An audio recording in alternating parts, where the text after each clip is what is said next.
Hey guys, what's up? Hope you all are having a nice amazing day.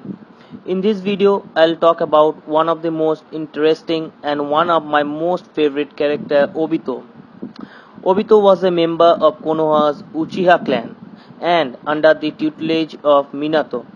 Obito was saved from death and trained by Madara Uchiha, but the events of the war left Obito delusioned with reality, and he inherited Madara's plan to create an ideal world. Resurfacing under the names of Tobi and Madara Uchiha himself, Obito subtly took control of the Akatsuki, using them as a means to advance his machinations, and eventually going public and starting the Fourth Shinobi World War. However, toward the world's war's conclusion, Obito had a change of heart and, as atonement, sacrificed his life to save the same world he sought to replace. Madara saw great potential in Obito and thus selected him as his disciple. Madara's hopes were proven correct, as under his tutelage, Obito dramatically improved his abilities as a late bloomer, becoming a mirror image of Madara in his prime. At the age of 14, Obito posed a challenge to the fourth Hokage Minato and nearly destroyed Konoha. As an adult, he defeated two of the most skilled ninja en route, killed Konan and S-ranked Konochi, and held his own in a 1-on-4 fight with Naruto, Killer Bee, Guy, and Kakashi. Obito's chakra reserves were greatly enhanced by the white jutsu matter equipped to his body, enabling him to perform several chakra taxing techniques without noticeable exhaustion. He showed the ability to absorb chakra as well as transfer his own to another person. Obito was proficient in taijutsu as he fought on par with Kakashi on several occasions while controlling the outcome of their last fight. The right side of Obito's body was badly damaged during the mission in Kusogakure, and he even lost his right arm. To heal his body and replace the limb, Madara outfitted Obito with the same substance that the white jutsu are made up of, enhancing his chakra reserves and eventually allowing him to perform wood release. He also gains certain physical augmentations of Hashirama Senju's DNA, such as great durability to attacks, rapid healing, and the ability to survive without food or water. Obito learned from Madara how to perform a variety of different types of ninjutsu. He could create barrier ninjutsu using the Uchiha flame formation to protect the demonic statue. He could sense chakra, allowing him to predict attacks and locate others from great distances, even in different dimensions, and he could perform fuinjutsu powerful enough to seal the 10 tails. Obito could utilize all 5 basic nature transformations along with yin and release.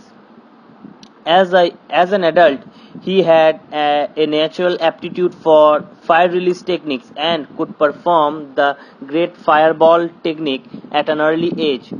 With the white jutsu matter used as his replacement limbs, Obito could perform wood release, a combination of earth and wood and water based chakra. When Madara died, a number of weapons were left to Obito, which he has used at different times over the years.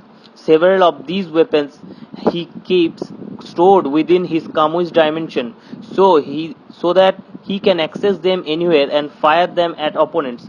He is seen using giant shuriken and chakra receivers fashioned into giant restraining stakes for the latter purpose. Obito keeps his Sharingan active seemingly all the time without any noticeable drain on his chakra levels.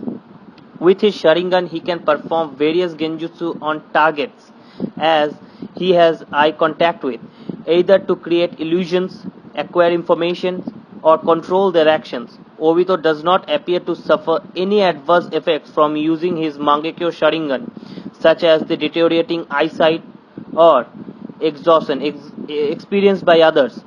Obito's Mangekyo Sharingan allows him to perform Kamui, a space-time ninjutsu with greater versatility than Minato's. Kamui serves as a gateway to another dimensional space, which he can move all parts of his body between at will.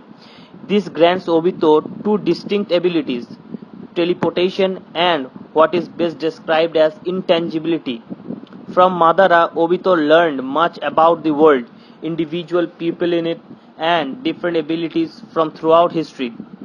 As such, it is difficult to surprise him in attack because he already knows tactics ninja from certain villages are likely to use, what weaknesses to take advantage of in different opponents, and how to counter most jutsu.